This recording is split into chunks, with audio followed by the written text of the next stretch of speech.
Hi, thanks everyone for joining today. My name is Andrew Shikiar. I lead marketing here at FIDO Alliance. It's great to have so many people registered for this webinar and who are attending today. I think this really reinforces both a lot of market interest in the latest digital identity guidelines from NIST, and also for how these guidelines can be addressed through FIDO authentication.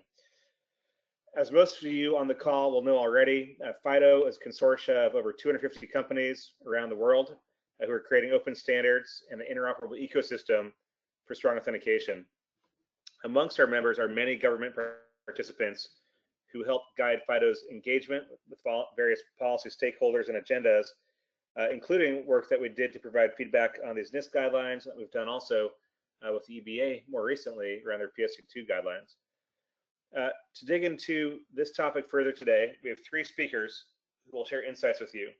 We have Jeremy Grant, who's a managing director at Venable, and who also advises on FIDO's policy efforts. We have Paul Grassi, senior standards and technical advisor at NIST, and then finally Brett McDowell, executive director here at FIDO Alliance. Before we get started, just a couple of housekeeping items. First of all, yes, this will be recorded, and the slides and replay will be posted afterwards. You'll get a notice in your email. It'll also be on the webinar website on the FIDO Alliance pages. Secondly, we'll do Q&A at the end of the session, but feel free to ask questions through the GoToWebinar client. We'll try to answer them midstream if possible. Otherwise, we'll take them, or as many of them as possible, in an open Q&A at the end. And last but not least, you'll see a survey at the end of this webinar. We greatly appreciate you filling out that survey. It helps inform our future webinar topics and the overall webinar program. So please take a moment to fill that out. So with that, let's get started. Jeremy Grant will speak first. He's going to talk about how these guidelines relate to policy initiatives around the globe. Jeremy. Hey, thanks, Andrew, and thanks for having me today. So as Andrew mentioned, I'm Jeremy Grant. I'm Managing Director for Technology Business Strategy at Venable. I'm speaking with a few different perspectives today. One, as somebody who's been around the identity and authentication sector for more than 20 years.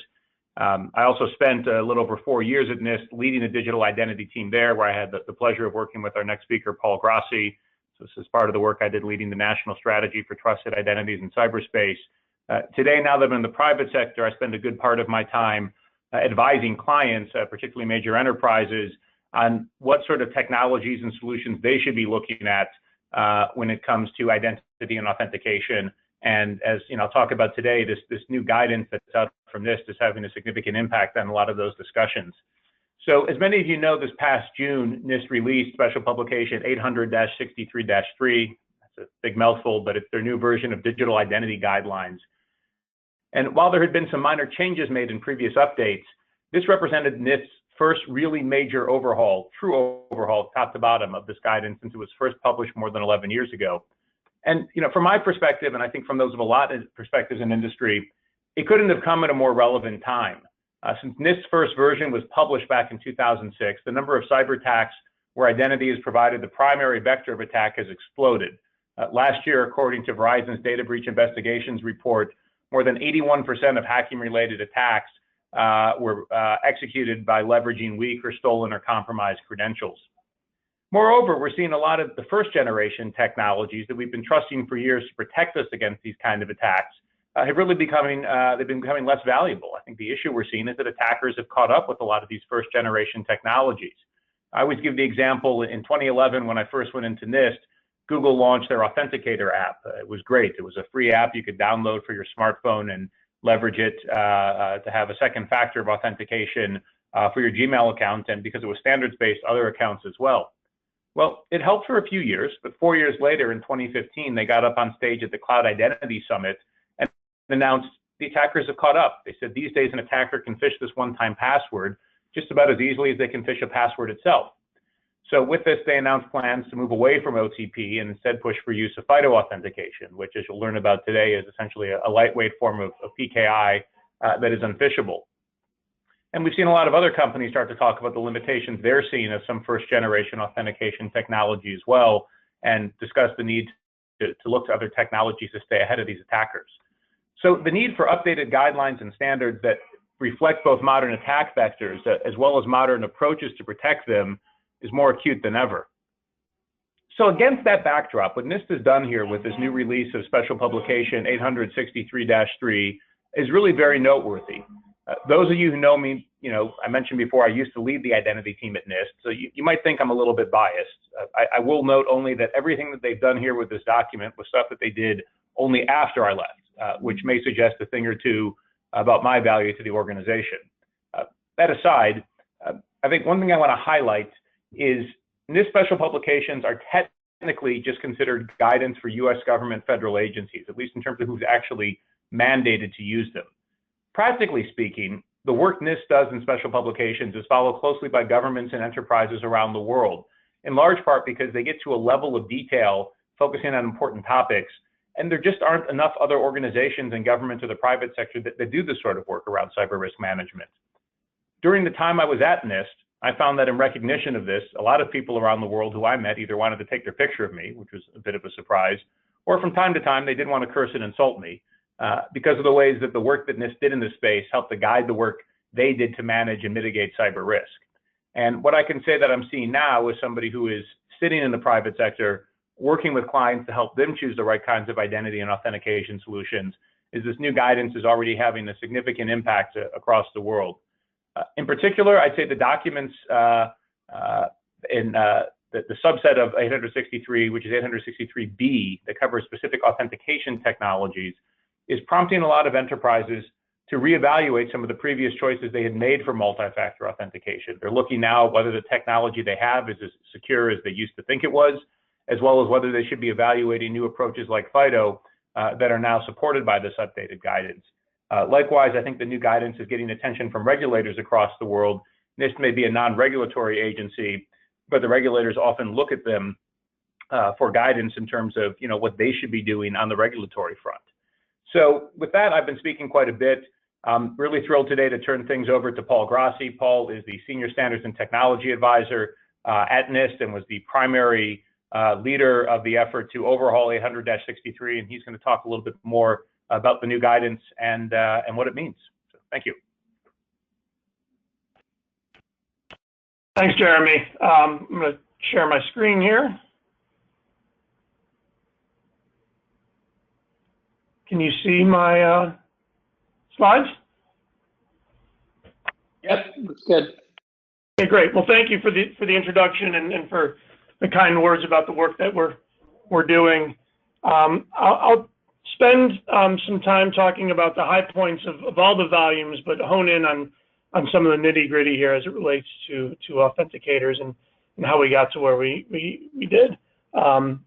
Most of you know that our guidelines are up online. My contact information is there with it all. So if I don't touch on something that folks have an interest in, we're always available to chat and to learn and hear feedback from the folks on this webinar. So please don't hesitate to reach out. All right. So why did we take on this update? Some of this Jeremy already alluded to in the sense that we needed to align better with the market and to promote or frankly adapt to innovation. We wanted to create a set of guidelines that actually weren't restrictive, didn't box out unnecessarily innovation as innovation occurred. So we attempted to go a little bit more outcome-based than prescriptive in making that attempt. Though there's still some prescription in this document because there are certain cases where outcomes could be implemented poorly. So we wanted to make sure we were specific where we needed to be. There's an executive order that was issued by the prior administration that had some privacy language in it, even though it was included in a chip and PIN memo, essentially. That talked about multi-factor authentication being required when personal information was being made online. And that statement in the executive order also had some language about identity proofing that we'll touch on here today. And then one of the areas that I'm most proud of, especially as we continue to forward and progress this work, is the alignment with the international community and the acknowledgement not only by NIST, but by our peers globally that maybe we shouldn't have you know, an 863 on a per country basis. So we're taking this work and shifting it into a more internationally focused set of work products, with the hope that one day we can actually retire this document and point to something that's at an international scale. Until then, though, we will retain the 863 suite. So quickly, in terms of 863.3, it's really kind of part policy and part technology. Now, NIST doesn't necessarily specify policy, but our guidance does have a policy impact. And this document was originally born out of an OMB memorandum, Memo 404, that was issued in 2003, which essentially established the 4 levels of assurance. Folks often say, and especially when they were criticizing the LOAs, that it was the NIST LOAs, when in fact they're actually told to us by OMB. It established a risk management methodology specific for identity and authentication. It established applicability, which is important as we look forward. It was externally facing systems, particularly, you know, G to C, government to consumer, and it test NIST with 863. And for those that are a little bit wonky with our government credentialing program, you know, our FIPS 201 and PIV CAC programs kind of inherit the same model, except that we're being pointed at LOA 4 for government authentication. What are levels of assurance? I'm sure most of you online know that. We actually look at LOA as a risk mitigation. Essentially, you pick the LOA based on the mitigation to a risk associated with a potential authentication error. And an authentication error is highlighted there for a specific reason that I'll get into in a minute. So LOA 1 being low confidence, LOA 4 being very high confidence that it's the same person returning, and then you have, at least in the old model, and we hope we're fixing this, higher cost and complexity as you work your way up the LOAs.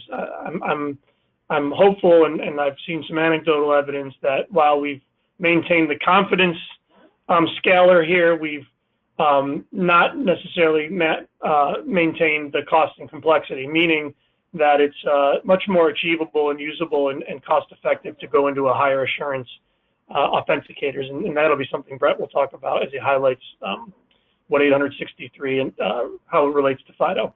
And then at LOA 2 and LOA 3, we have a problem. What's that problem?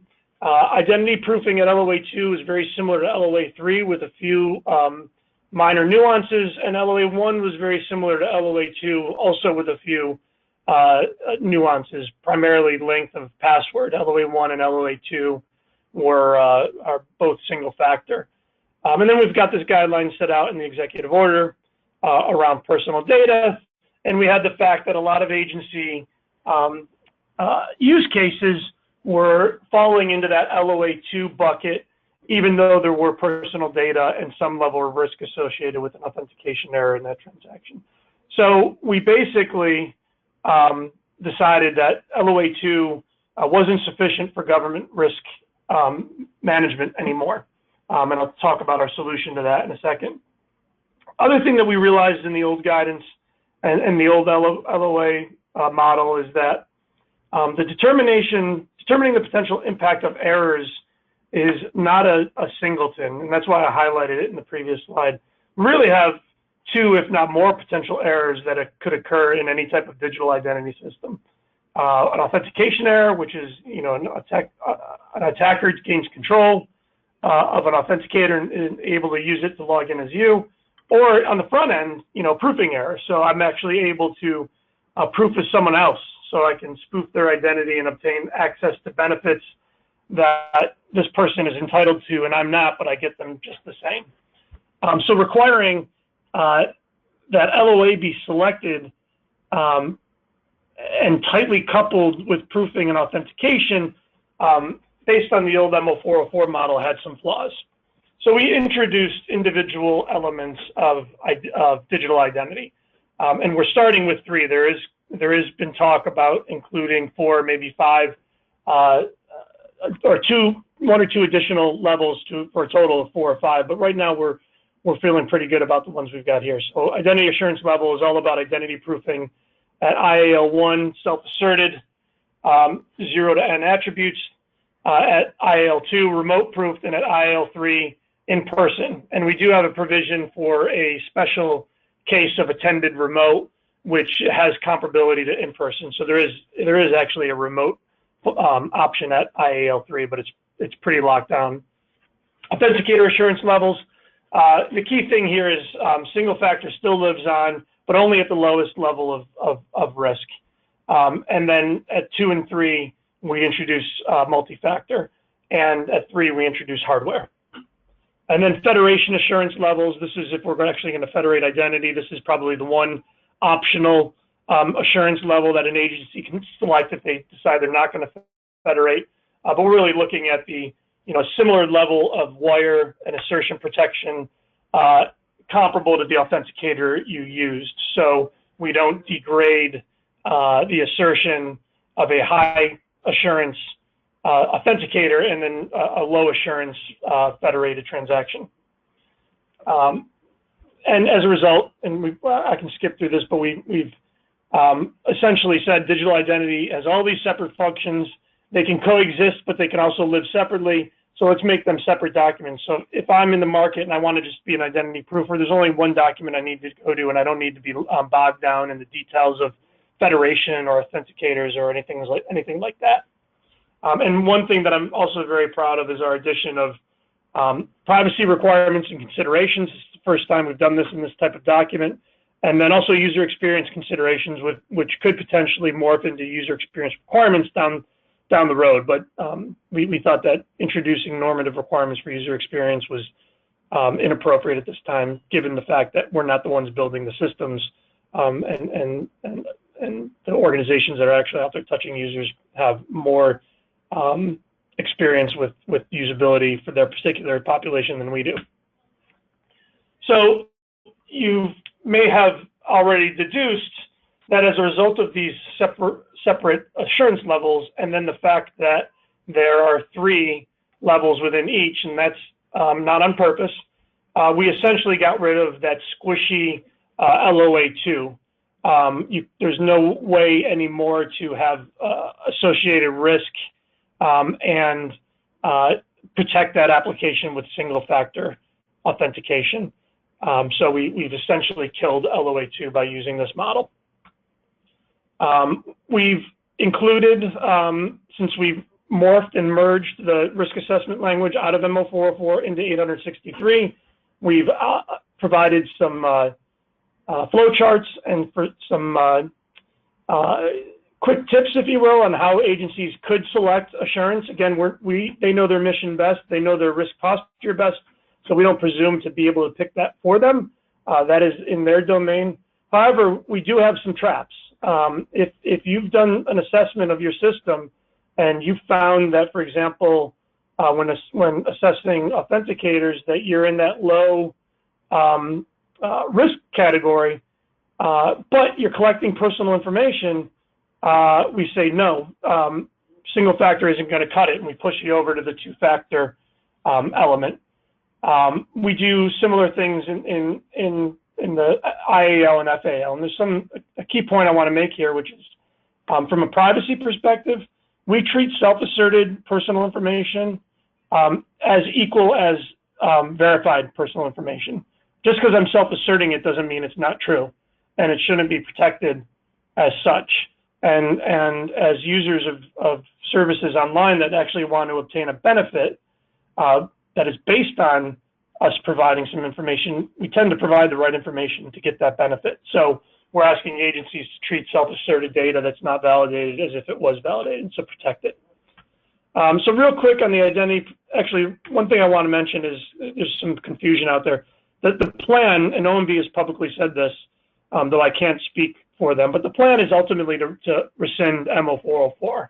And that basically puts the risk management assessment process, the selection of XALs, and all the technical requirements into the 863 suite. And that's why I mentioned earlier we have somewhat of a policy angle here as well as technical. And we should see in the next month or so a draft from OMB that states just that MO404 will be rescinded. And the other nice thing for agencies is we actually said in our document, there is no new or additional risk management process for agencies. Use the one you already have, which is different than what OMO 404 had.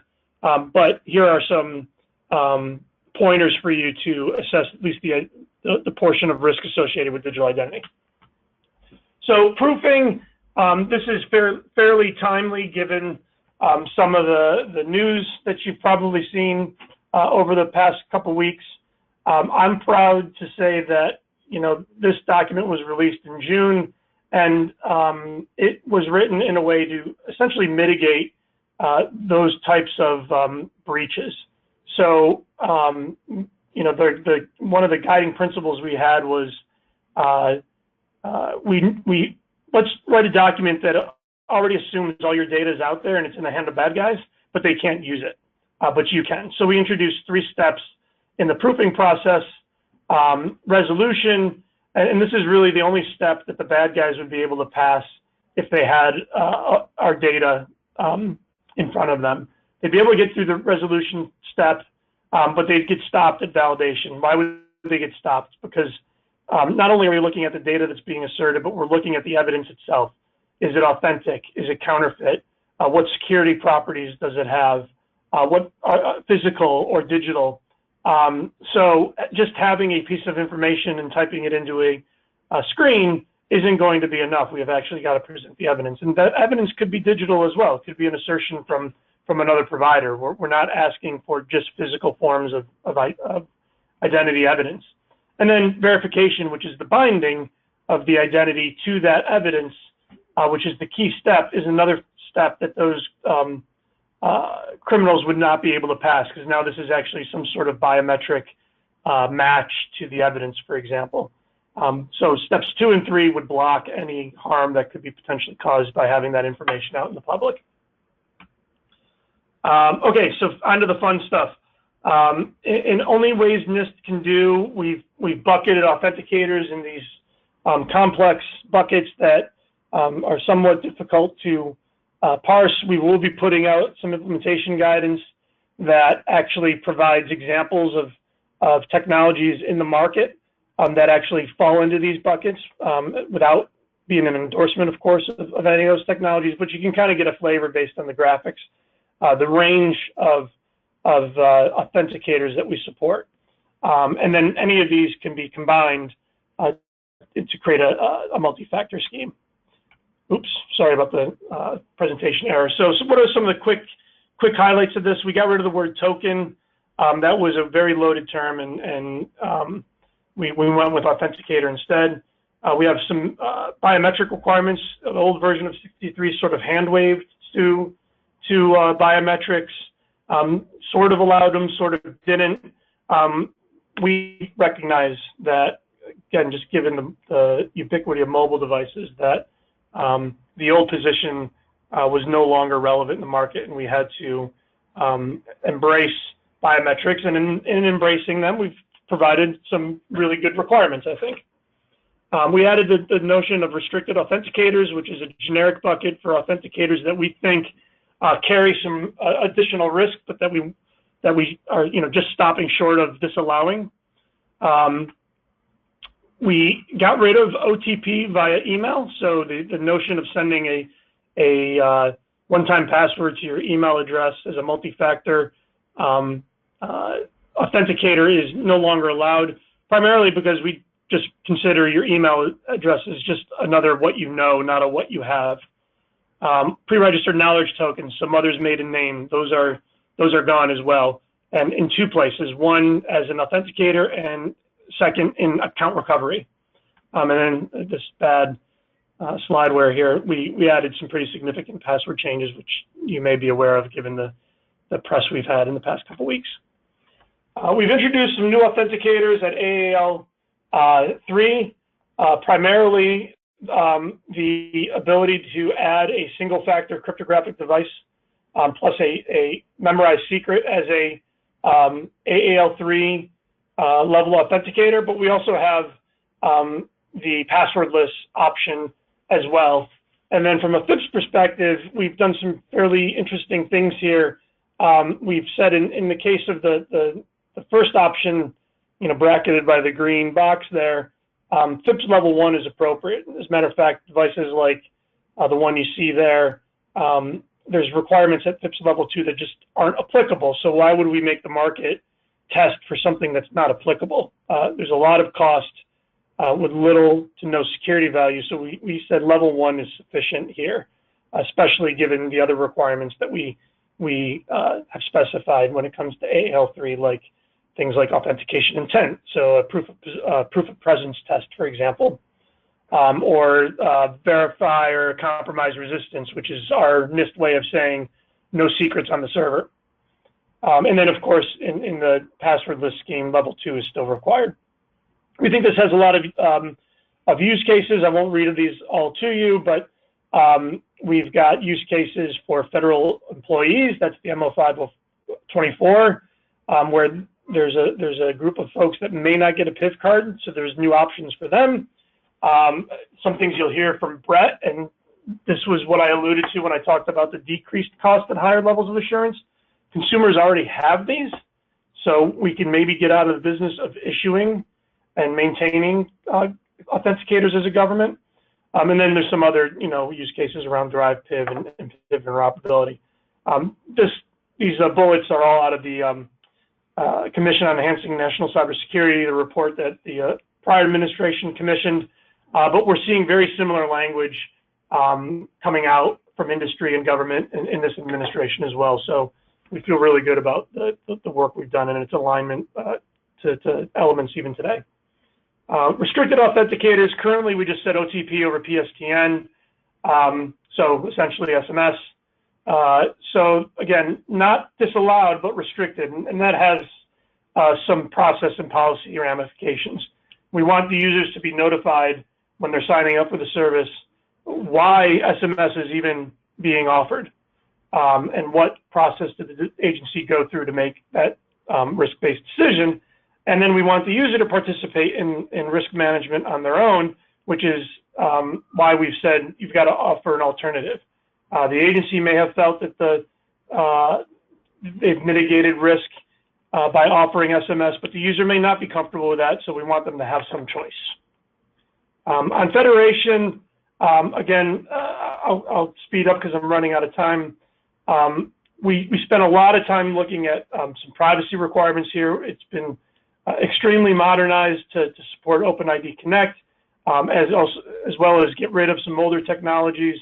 I think there was a point in time where in the old version of 863, a cookie was considered an assertion. We do not consider that true anymore. Holder of key is a pretty complex implementation that, if you're familiar with SAML, is extremely difficult. We gave Kerberos a free pass, and Kerberos isn't under the hood. An end user should never know that Kerberos is actually even working, but we gave a kind of a loophole to some certain Kerberos implementations that we pulled back because Kerberos doesn't necessarily mean you're working at a FAL3 level. And then we've got some attribute requirements. And those I want to hit on real quick because I think these are the more forward-leaning areas of the federation side of this document. Essentially what we're saying here is we want to minimize data collected and used by agencies as much as possible. We cannot mandate federation, but we certainly recommended the heck out of it in this document. And we're recommending federation all the way down to the level of if you need date of birth because you need to evaluate it, somebody is over than 18, you shouldn't even be getting date of birth. You should be asking the question from the person, from the entity that manages that identity, are they older than 18? Because getting date of birth is too much data in our mind. So the old model, as I said, was I want the date of birth. No, new model is really ask yourself if you can get away with, I just need to know if they're older than, for example. Give me full address. No. Maybe there's a use case where you just really need to know zip code because you're trying to figure out if they're in a certain congressional district. You want to write a letter to your congressman and they only want letters from their district. We're making these use cases up. So the requirements here are pretty simple. If you're an identity provider or credential service provider that is actually managing identity, you have to support both approaches.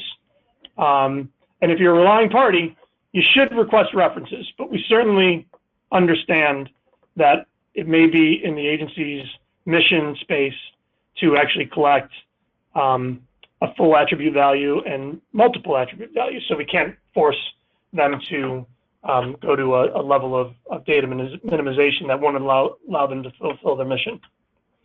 So I've talked about some of this already. We're going to have some implementation guides that are going to cover all three of the documents. I look at this as a layer of translation somewhere between where the documents are actually today, but something short of an actual cookbook, and this is how you wire these technologies in, but it'll provide practical approaches to how to actually implement some of these more obtuse requirements. We're going to have a new volume in D that leverages some work in the IETF called Vectors of Trust, and we will be issuing an errata very, very soon. I've mentioned that you can reach out to me at any point in time to contact us. We are not done. Rev 3 does not mean we are done. We have started Rev 4, the idea being that we want to be iterative, we want to be agile, we want to support agencies. If there's an implementation hiccup because of a requirement we created and we didn't see this hiccup coming, we want to be able to pivot and address that hiccup so that the agency has something to work off of. This is a balancing act because we don't want to create a set of guidelines that is ultimately a moving target that no agency could meet. But at the same time, we want to be wholly responsive to our stakeholders and their needs. And we also know that we needed to get this guidance out, and we didn't cover every use case in the world. So, consider this Rev 3 an 80-20 solution, and we're working on the 20% right now with agency and private sector stakeholders. So with that, I'll turn it over to Brett and just reiterate that we still want to hear from you, even though we've quote unquote gone final. Great, thank you, Paul. This is Brett McDowell, and I'll be covering the last part of the presentation before we go into an extended Q&A period. But I also wanted to maybe let Paul address a couple of questions before we pivot the topic slightly in my presentation. So Paul, a couple of maybe quick hits. Can you just clarify what these NIST guidance apply to? So Arshad has asked, is this only for feds or are there other US agencies? And he has a specific follow-up question, so I think, he might be looking at like maybe state agencies. Does that apply? How does it apply? And then even more specifically as a follow-up, what about volunteer groups that work with government agencies, such as fire and EMS groups in small towns, counties? Does 863 apply? Sure. So NIST guidelines only apply to the federal government, specifically non-national security systems, so civilian government and DoD. That said, we are actively working within DoD and in some cases the intelligence community to see if this document is something that they can adopt. We certainly are active with state and locals and the private sector, of course, to partner on how this document should evolve over time, but in no way, shape, or form would we ever mandate its use beyond our congressionally, afforded roles. So it's not mandated anywhere else other than government. We're happy when it's adopted. In the case of things like public safety, where it's so intertwined and partnered based across federal, state, local, territorial, tribal, it could very well be required based on those specific communities of interests and what they decide, but we wouldn't force those requirements on the state and locals. Yeah. So I hope that. And then one other point on applicability, we've also, and I hinted at this in the beginning, we've also shifted that this is applicable to any government digital service. Doesn't matter if it's citizen facing. So G to C, G to B, and G to G, these guidelines are now in scope. G to G is a little bit tricky because the PIV card is a superset of this document, but there are cases where feds and contractors will get something else, and in that case, they should be using 63 to do that. Thanks, Paul. All right, so I'm going to go into my portion. We have a bunch of other questions, but I know we have Q&A time set at the end, and I want to make sure I get through this content before we get into that. So just to summarize Paul's answer, no one outside federal government has it as a mandate, but as we know in industry standards, something like 863, even though you're not mandated to use it, is highly applicable as a best practice and widely recognized as a best practice, even in the private sector. So I think, whether it's applicable, it's absolutely applicable anywhere that you're concerned about the assurance of authentication and identity. Whether or not it's mandated is really the point that Paul answered. All right, so I'm going to talk about how FIDO fits into all this. So let's kind of look at this from my perspective.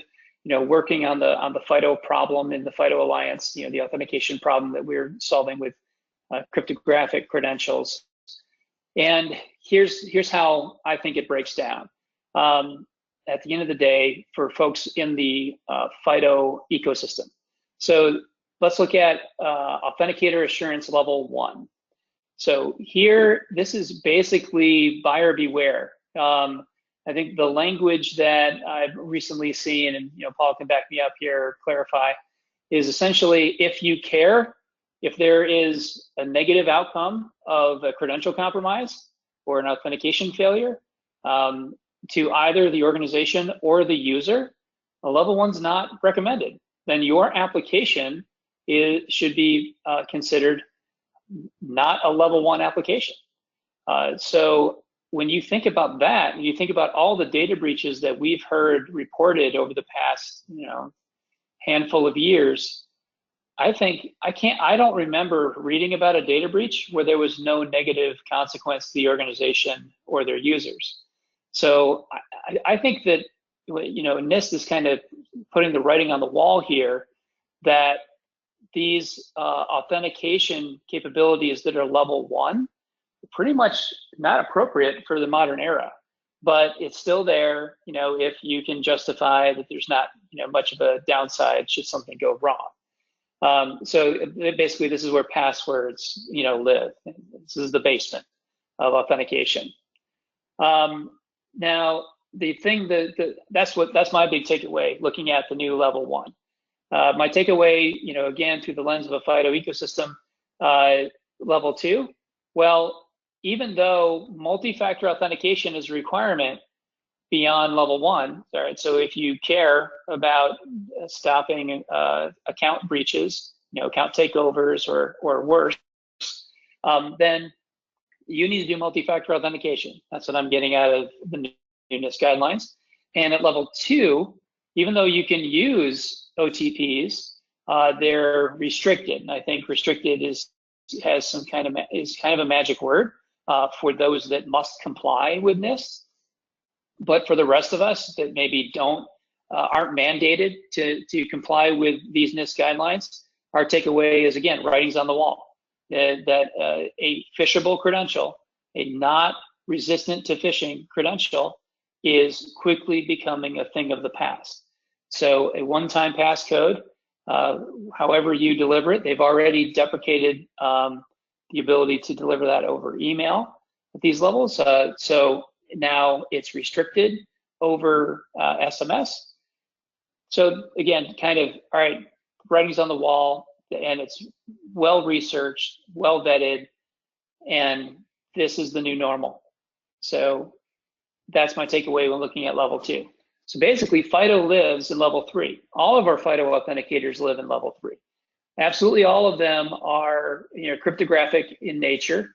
Now you have to have hardware-backed crypto security for that private key to get level 3, not everything in FIDO, we do allow for, software authenticators, that maybe aren't using any sort of restricted environment to protect the private key.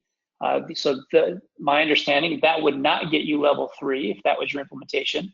But for most of what we see in the market, everyone's going all the way to the edge. Everyone's using like the security keys. Almost all use secure elements. As far as I know, they all use secure elements. In the smartphones, the multi-factor authenticators, the embedded authenticators, fingerprint sensors, and other modalities, they're using the enclaves on those devices, the restricted operating environments that would give you that kind of hardware-backed security at level 3. So even though FIDO was designed to address the password problem from a usability perspective as well as a security perspective, and to avoid creating a privacy problem, so there's no unique identifier associated with the FIDO authenticator, that was our mission. We just so happened to land at the same place that NIST landed, coming from the other side of looking at the risk to an application in the various highest level. And when I think back over several years of a lot of discussions around not only the common discussion around trade-offs of security versus convenience, which I think FIDO is pretty successfully debunked now, but I've also heard that another conventional piece of wisdom out there that I would challenge, that I think that FIDO has already challenged, is this notion that you shouldn't have, you really don't want that high security solution for something that's, a low security application. I think what we're seeing is that it's hard to find a truly low security application. Any application that collects personal information needs to be multi-factor authentication. That's now a federal guideline, in government, and it should be a best practice that we all comply with voluntarily. If there's any personal information, you should not be at level 1. So FIDO has delivered this easier to use system that just so happens to also meet assurance level 3. And I think that's going to take a little time for everyone to understand. It's like, whoa, this mass market consumer play is actually at assurance level 3. So I'm happy to get into some Q&A here at the end around that. Next slide.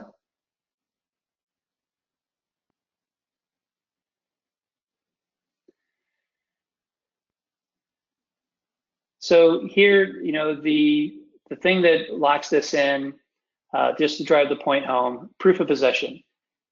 Every FIDO authenticator, we sometimes use the phrase device-based authentication. Every FIDO authenticator is intended to be tightly bound to the physical device where the keys were generated, and that private key was generated and stored and never shared. So it's always supposed to deliver a strong what you have authentication factor. In addition to that, we're also going to be rolling out some biometric testing to make sure that if you want to also do a strong user verification, what you are factor, that there's a way to prove that your biometric algorithm meets, is fit for commercial use. So that's something coming from the Alliance next year. So that's really been our focus. You can also, use this strong what you have authentication factor to improve the overall security of an account, even when you're still using a password. Of course, that's the famous deployments coming from the likes of Google and Facebook and many others. So in summary, with the FIDO model, again, not designed to meet NIST levels per se, because that is just one community of practice of a whole global ecosystem we're trying to serve with FIDO, but we've landed at the same place. There's no threat of reused credentials because the only thing that's ever shared is the public key, which cannot be used to in any way compromise the credential or compromise the user's account. There's no potential for phishing or social engineering because you cannot give away your secret. There's actually no mechanism to give your private key to someone. And there's no real possibility of a scalable attack if you've implemented it correctly because there's only two main vulnerabilities to a FIDO credential, that private key. Either I have physically stolen your device and maybe I've spoofed your biometric. So now I have compromised your credential. I am using your credential to get into your account. Or I have somehow remotely defeated, the security protections of that private key. And with the state of the art around restricted operating environments being what it is today, we're not seeing those TEEs, TPMs, secure elements, Java cards. We're not seeing those environments being compromised remotely. So I think collectively, we've delivered a very robust solution, even though our primary focus was improving usability and getting away from the easiest scalable phishing attacks. I think the next slide is the last slide. So here's just in summary of some of the proof points of companies already using the technology. Again, motivated primarily by convenience and the ability to use a standard that's been heavily vetted. The security's been heavily vetted, the privacy's been heavily vetted. So you can now start building consistent infrastructure for authentication across all your flows and all your channels. FIDO definitely is a nice common denominator across omni-channel for your organization. And here on the right are some of the companies that have already deployed the solution. Bank of America, Aetna, eBay, Google, PayPal, ING in Europe, banks across Asia, and the like. So with that, I think I would like to get into Q&A.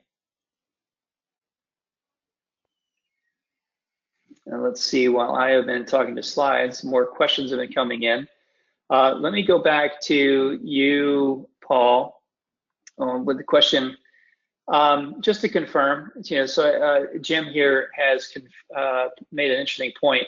Now, we're talking about OTPs over SMS being restricted. First, can you re-clarify what you mean by restricted? And can you validate the observation that would mean also that a one-time code could not be viable over a telephone call? Does that also mean it would not be accepted? Sure. So good question. Restricted is something we borrowed from our crypto friends here in NIST. And what it means in the context of 863 is that there are some additional rules, if you will, that you need to follow if you, in fact, are accepting or implementing, leveraging, using, accepting, whatever you want to call it, a restricted authenticator. So in this case, if you are an agency leveraging SMS to send a OTP, two things you have to do. You have to basically notify the user as to why the decision to use SMS, knowing that it's restricted, was made. Primarily a transparency requirement. And again, this is where we kind of walk the fine line of policy and not policy. And then the second is, again, because we want the user to be involved, or at least have an option to be involved, we want the agency to also offer an alternative so that the user can decide on their own that they don't want to accept the risk of using a restricted authenticator. They want to use this other thing. So it's a generic class with those very specific rules. And in this current version, the only authenticators that we've put into that class are OTP over PSTN. So that answers your second question, which is yes, voice phone calls to a landline or mobile with a recorded OTP also follows restricted. Thank you, Paul. So here's a question from Mike about behavioral biometrics. So are behavioral biometrics a qualified authenticator for AAL3? Well, it depends. At the highest level, or assuming the requirements in our biometrics section can be met by a behavioral, then yes, we actually, I like what we did here. I'm biased, of course.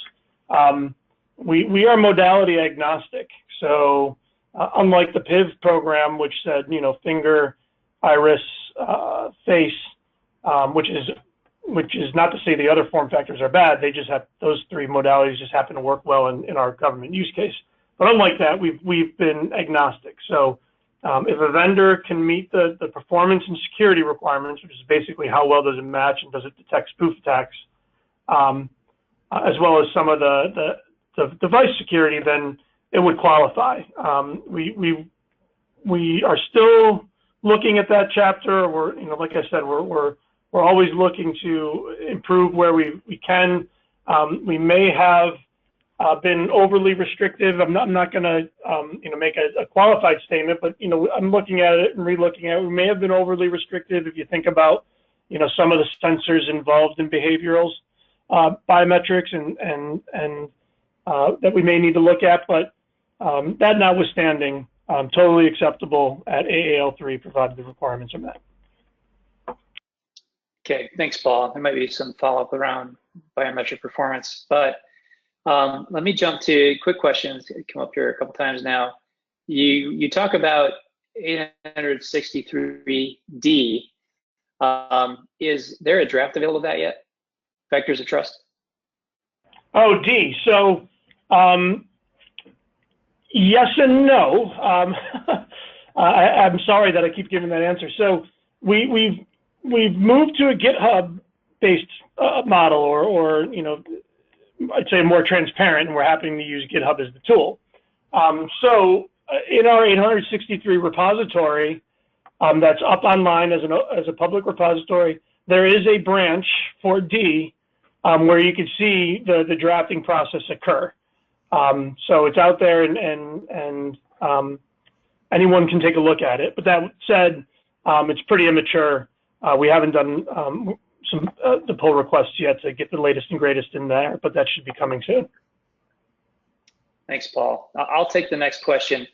In high security facilities where mobile phones are not allowed and USB ports are disabled, no phones, no USB, which FIDO authenticators would be appropriate? And I'm happy, Jeremy or Paul want to dive in, but I thought I'd take this one.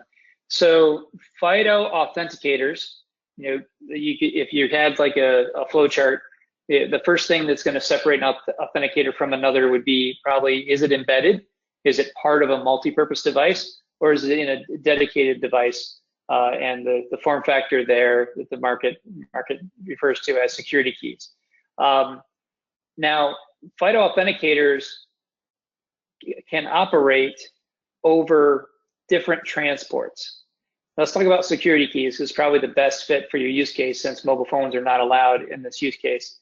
So a security key can operate over USB, as you point out, but that's a problem for your requirements. It also supports two other transports equally. So Bluetooth and NFC.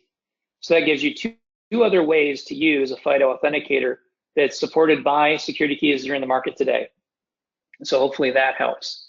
And if that doesn't, if you can't use Bluetooth, you can't use NFC, you can't use USB, can't use mobile phones, then you still have the available ecosystem of embedded authenticators in your desktop systems, which I know are also in the market, and more to come on the heels of the work that Intel's been doing to try to bring FIDO throughout the PC market.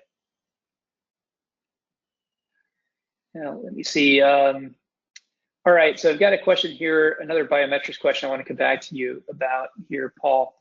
So how does NIST address the biometric level of performance?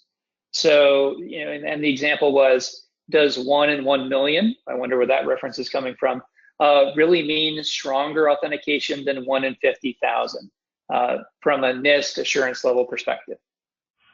We've actually set it at 1 in 1,000 for false match rate. So, and there's, so it's in the, we've got a biometric, use of biometrics chapter in the document that lays out the specific metrics we need to hit. Currently, we don't, it doesn't vary across levels. So that 1 in 1,000 is true at level 2 as it is at level 3. And we've also also got the security side, the presentation attack detection side as well. And those are just two of many requirements of the biometric section that go beyond just matching and presentation attack. Thanks, Paul. Now I'm going to try to, we have way more questions than we can get to, so I'm going to try to put you through the lightning round here with the minutes we have remaining. So very quickly, just clarify, time-based OTPs generators like a Google Authenticator app, do those fall under restricted, or those live happily at level 2? And, happily at level 2. Okay. And here, let me get into, this is a multi-part that I have to scroll through. So in 63A, the question is, I would guess that FIDO hardware authenticators are in the category of multi-factor cryptographic devices. So is that true? So this is B. FIDO falls under multi-factor crypto device and single-factor crypto device, depending on the authenticator and the FIDO spec they implement. Right, okay, thank you. And now here's a very specific, I don't know if you've got your document in front of you, but it seems that FIDO authenticators are not following the requirements from section 5191 of 863. The question cites that that's an A, which states that multi-factor cryptographic device authenticators use tamper-resistant hardware to encapsulate a secret key that is unique to the authenticator. I'm guessing that's the point of emphasis. For privacy reasons, FIDO authenticators do not encapsulate a private key that is unique to the authenticator. So is it really appropriate to say that FIDO hardware authenticators are exceeding NIST guidelines? Yeah, so we're issuing an errata because we've been looking at that. That's a hangover from the old days of PKI, and we will be editing that to read something like, can't use keys across different the same key across different authenticators, but the uniqueness will not be there because of those privacy reasons that we actually value. Right. So you're going to actually change the NIST guidelines to make it clear that FIDO, as currently designed, is aligned with what you're after at assurance level 3. But our current privacy requirements actually kind of exceed your current language, and you're going to update it to kind of match so that it's more like a minimum.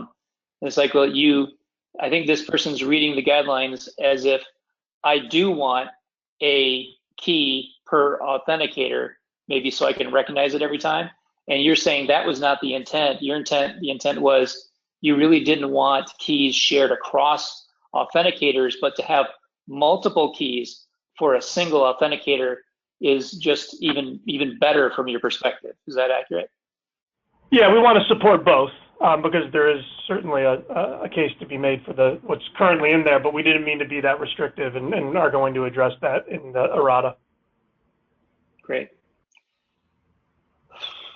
Okay, let's see, what do I want? So now, is there any difference? We've been talking about FIDO like it's one thing, but a lot of people on this call are pretty familiar with the FIDO ecosystem, and they know there's a UAF, Universal Authentication Framework, there's a U2F, Universal Second Factor. Is there any difference, one of these questions about those protocols when it comes to assurance level 3? Like, does only one of those protocols meet assurance level 3, or would a authenticator built to these requirements meet assurance level 3 regardless of which protocol it was implemented?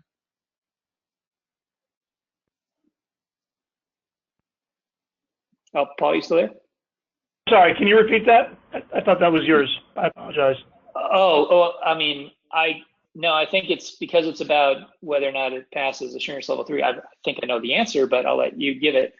So if I build an authenticator that has it's like the hardware-backed crypto, things like that, a FIDO authenticator, is there any difference? Do I have to use U2F or UAF to meet assurance level 3, or do both of those protocols meet assurance level 3 as long as I'm doing what I'm supposed to do with the private key on the device? Yeah. Okay, yeah. I mean, there's a little bit of a loaded part of that question. I mean, Yes, if all of the additional requirements are met. And again, we've got, it's much more than just hardware-backed crypto. There's all sorts of things around, channel binding and impersonation resistance, and phishing resistance, and replay resistance, and intent that needs to be met as well. So, and as far as I know from FIDO and the specs, there's nothing keeping FIDO from being able to hit those. There's nothing restricting that. So, anecdotally, yes, but the proof remains in the implementation, of course. Great. I'll answer one quick one. I think we're already 2 minutes over. I'll hand this back to Andrew after answering this one. How does FIDO assist with identity proofing at level 3? Here is where I am of two minds on this answer. The answer is it doesn't, right? So one answer is FIDO. There's nothing about the FIDO technology, nothing about the FIDO standards or the FIDO certification requirements that address how an identity is proofed, how that identity is verified and then bound. So it's out of scope from FIDO standards and FIDO certification perspective. On the other hand, there is a lot of recent activity inside FIDO Alliance to spin up and publish a bunch of white papers to help address all these other questions that fall outside of our technical scope, like identity proofing and binding, like lifecycle management, like account recovery.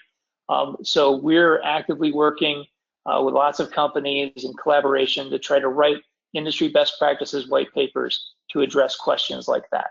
So hopefully I didn't give too harsh of an answer. It's outside of FIDO technical scope, but the Alliance understands we're trying to solve an end-to-end problem. So we're doing what we can in kind of generating some best practices guidelines. With that, I'll turn it back to Andrew, and apologies to everyone else and all the many questions here that we didn't have time to get to. Yeah, so Brett and Paul and Jeremy, thank you so much. And thanks everyone in the audience. There were probably a record number of questions on this webinar, which reflects, again, the interest in this space. In the chat. So Andrew, real quick, if those could be sent to me, we are maintaining an FAQ online, and if we've got some level of commonality in the questions that are coming across, we would use that to address, or we would address them in our FAQ. So there may be a chance to get to these later on. So Paul, what's the email address to send to contact you? PAG3@nist.gov, and I'm not sure if you can sweep those questions out of the actual webinar, so we can just use that as the source, but otherwise you can always send me the email directly. Okay, that's what we'll do. So we will send all these questions unanswered and answered to Paul. I've also put in the alias for our FIDO dev group, which is always a good resource for added technical questions. It gets answered by our community of experts, which you can join as well.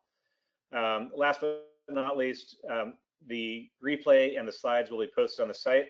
I put that URL in as well. It's basically the event page, and that will be posted within the next 48 hours at the most. So thank you all again for participating today. Please do take a moment to fill out the survey and stay tuned for future FIDO webinars. Thanks again.